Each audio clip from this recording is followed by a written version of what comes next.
What's up, YouTube? So this is the build I'm going to be playing tomorrow when the league launches. It is a Ice Crash Juggernaut. Key thing in this build is we're using Ice Crash with Awaken Cold Penetration, Elemental Damage Attack Support, Pulverize Support, Melee Physical Damage, and Overexertion. Overexertion obviously is very busted when you have lots of war cries, and we're running Battle Mage's Cry, Rallying Cry, Intimidating Cry, Seismic Cry.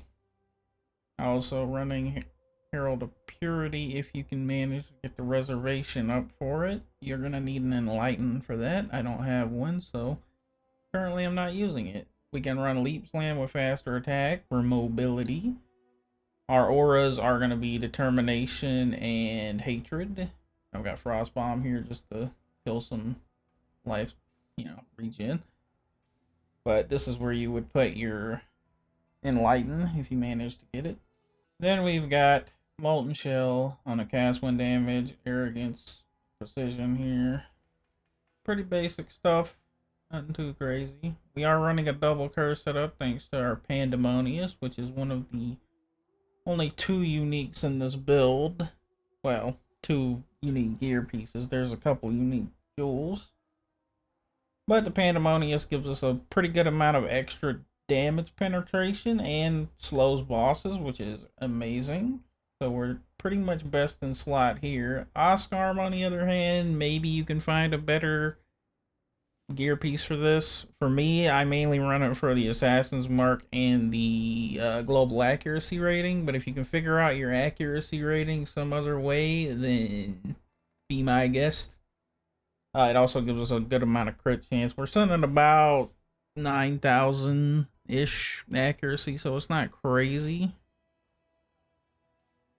As you can see right here, it's only like 5,300, but once we get into, all our stuff, it'll be up there. Anyways, there's supposed to be an ice golem in this slot that I don't have currently equipped. So let's look at the tree, shall we? So the main thing about the tree is you're going to go up here and you're going to try to grab as many warcry nodes as possible. I did change this a little bit from a previously existing build. So on mine, I take the 30% reduced extra crit damage and 20% here and then 50% elsewhere. It's on the Watcher's Eye, the other 50%. But, so we don't take any crit damage. We also run a set of murderous sigils that makes us immune to shock and bleed, because I'm not that good of a player and I fucking hate status effects, especially ones that apply over time. We got some endurance charges in the build, so we're going with a cluster here mainly just so we can get the 2 sockets. For the cluster, I went with Disorienting Display, Blanketed Snow, and Prismatic Heart. You can do pretty much anything. I do think Blanketed Snow is like massive damage increase, so I would try to get that if possible. And then we have Storm Shroud as a unique jewel, which makes our immunity to shock apply to all the other elements, so we get a freeze, chill, sap, brittle, scorch, all that shit's gone. It's great. No ignites. But yeah, that's just another one of those. Then we go down here and we got a Lethal Pride. It's just here to get some extra crit multi. Nothing crazy. It does have damage and leech to life, which is going to be the only place we're going to have leech on the whole tree, so keep that in mind if you want to roll a different one. We've got some life. We got Fortify here. We've got some crit multi here. And then we've got this other set here. Again, this is so we can, the big wheel here is just so we can get fucking 2 sockets, mainly. We are taking Martial Prowess to give us some good accuracy, but also Fuel to Fight to give us Leech's mana. We are taking Watcher's Eye, so we get a additional crit chance and gain a flash charge whenever you crit. We got Lead by Example and Mob Mentality here, so that's going to be our source of onslaught, and this is going to give us all of our charges. We're going to be war crying so frequently in maps that it's going to basically always be keeping us at max charges, which is going to keep our crit at 100% as well. We got Spiteful Presence over here. You could technically run this as a 3 if you can find one for cheap. I just got this one early in the campaign, or not campaign, early in the fucking league, so it wasn't that expensive. And yeah, it gives us pretty good reservation efficiency, so we're gonna need a lot of that because we're not being able to pick up very much of it on the tree thanks to how many points we have. So the other unique jewel we have is slotted up here, and it's an impossible escape. Shouldn't be too expensive because the one we're going for is point blank. There's not really too much in the range of point blank that's worthwhile for most builds. We're just taking it for Fangs of Frost and Mark for Death. So we get Culling Strike on our enemies because we're always marking on hit. And we get a little bit more extra damage penetration. Nothing too crazy. We get to pick up some extra charges here. And yeah, that's pretty much it. You could probably pick this up if you level up all the way. You can see I am level 97 here, so I got 3 levels left. I would recommend if you get into 100, then picking up that overcharge would help you fix your crit permanently, and you would be less reliant on Flask. As for Flask, since we have charges on crit, we're running Flasks that also gain charges on crit, just to make sure they're always up, or have as high uptime as we can possibly get. So get additional crit chance, get your diamond flask is going to be necessary. We're going to gain additional armor and stuff on these. Like, it's not too much, it's not important really, like what your other rolls are. The reason I'm using these flasks here are primarily because it just makes us a little bit more tanky. We're not the most defensive character in the world here. Like, we look at our defenses, we don't have a ton of life, we only got like 3,000. And we're reserving 400 for precision. So in terms of resistance, we have 75% all res. So we do have chaos res all the way up, and chaos damage over time is even over cap thanks to our Ascendancy. We got 50% spell or suppression. Well, we got 12% spell suppression. We're not going to get 100% spell suppression. Don't even bother trying to get spell suppression on this build. It's not going to happen. Way too fucking expensive. You would have to get it on gear, and then that would mean you would have to reroll basically all your gear into evasion bases, and that's just a pain in the ass. And yeah, that's pretty much it. See, here we've got no crit damage taken, so that's great. Can't be stunned, all avoidance to all of this shit, bleeding avoidance, all good stuff. Obviously the damage in here doesn't really indicate much because, in-game tags are fucking stupid. So if you're ever looking at this and you're like, whoa, what the fuck, my damage is only 200,000 DPS, then trust me, it's way higher than that. It's just the tag is in here doesn't work with our penetration values and stuff. So if you look over here at the POB, you can see we're getting about 6.5 million DPS, which is pretty good. It's not crazy or anything, but it's it's a fair amount for a league starter. If you go over here, you can see all of our stuff. Nothing different from the actual build. We've got all our flasks turned on, obviously, and as for calcs, configurations and stuff, we just have power charges and fortify and rage. Rage is set to 1,000 here, but we're only getting 40. Then we got chilled and frozen because we're always chilling and freezing thanks to Pandemonious. And that's pretty much it. Like, we're getting 10 base war power from one of our interactions here on the mastery. We've got the warcries cannot exert travel skills here. You could get rid of this if you find a way to get it on your belt instead. I've got warcries at minimum 10 power here, so that's where that 10 power is coming from. Ascendancy, you probably want to take Unstoppable and Undeniable early, because early survivability is not really a problem. Third Ascendancy, I would take Unbreakable, and last one I would take Unflinching. Unflinching is not super duper important, that's just for an extra endurance charge. It could be possible that you want to drop Unflinching for one of the new Bloodline Ascendancies. I was looking at the Delirium one that makes you take 50 or like 40% less damage from a hit and then take it 40% later, but Like that would be the one I would go for. You lose an endurance charge, but like I said, that's not that important. Ultimately, it's these three that are going to be carrying the majority of your build. Undeniable is going to make you hit 100% accurately. If you don't take Undeniable first, then I would spec into Resolute Technique until you can get to the point where your crits actually do stuff. Early in the game, you're not going to be hitting crits like crazy anyway, so there's no real point not to be spec'd into Resolute Technique. It just makes you have a much better time. I like to take Unstoppable first just because it keeps you from being frozen, and being frozen on the melee build sucks absolute dog shit. So anyways, that's pretty much what I'm running. Like I said, it's not a min-max build at all. The DPS can definitely be much, much higher. There's probably some interactions that I don't even know about. We've got a 600 DPS axe. You can see there's nothing crazy about this. It's got some fragmented critical strike chance, and then I rolled it with fucking contempts until I hit a decent roll and threw on some extra physical damage. Nothing too crazy. Then we've got a Sami helmet. It's just got a bunch of res on it. Obviously, we've got the reservation efficiency up there, but not that important. As for our plate armor, we've got a pretty good stack of armor on this shit. Like, that's one of the biggest sources of our defense for armor anyways, is just the chest plate having 4,000. You could obviously probably get way more. Like I said, it's not min-maxed or anything. We got regular ass Osc arms. This is a perfectly rolled Osc arms, but it cost me like 5C, so I don't really consider that to be anything expensive. And then we've got some pretty good res on our shoes. No movement speed.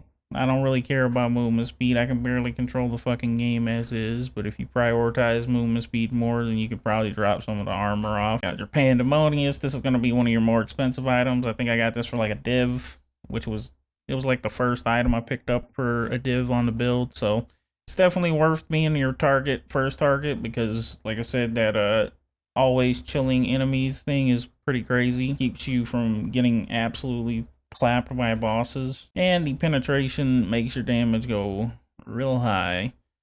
As for our rings, we got one ring that's just kind of meh.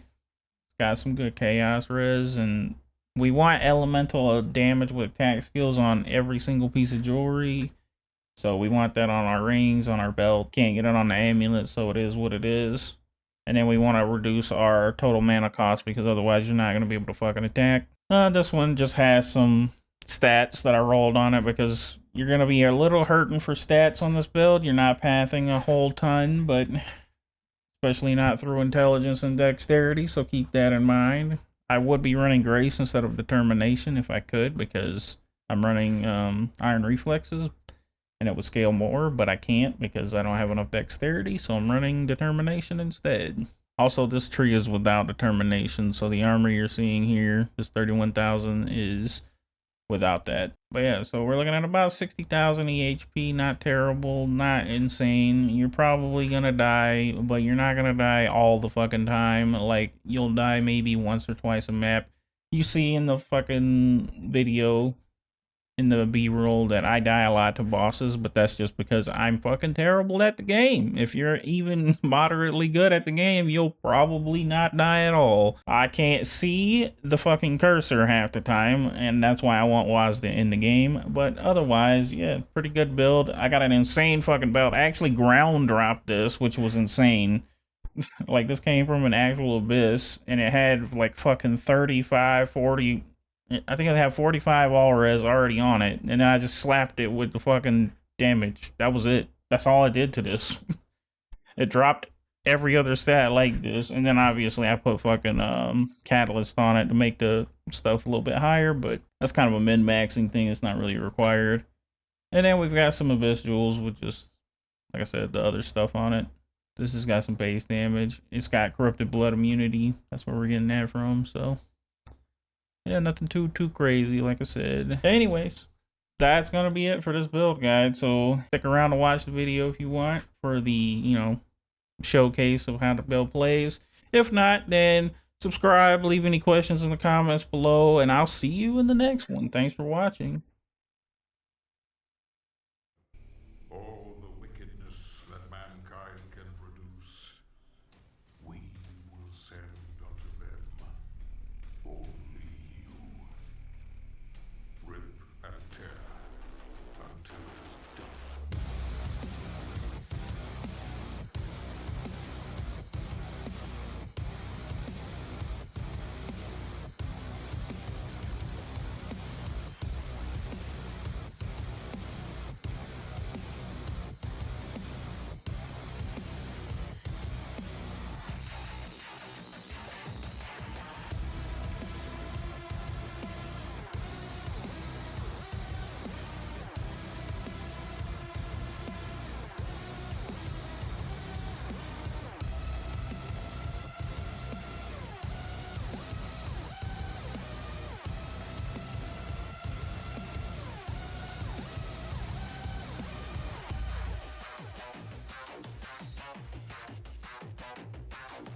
surface of Mars.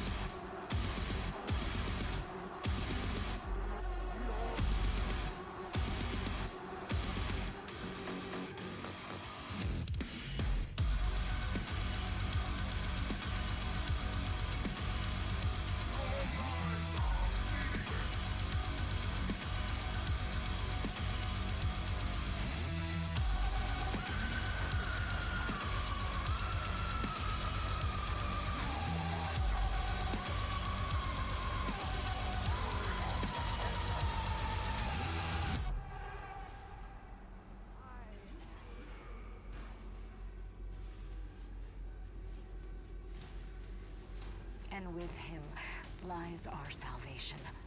For as he gains in strength, so do they fall in numbers. The priests command the armies to the north and south, but he controls the fight. The inner circle of death is where he resides, hunting them at the far reaches of the earth and beyond. I am a believer now. I feel it is in doom that I have faith. The Slayer is the spear that stabs at the heart of our attackers, and those that would seek to harm us should feel warned. For there is only one dominant life form in this universe, and it carries a steel-barreled sword of vengeance. All hail the coming of the Destroyer. The Slayer's time is now.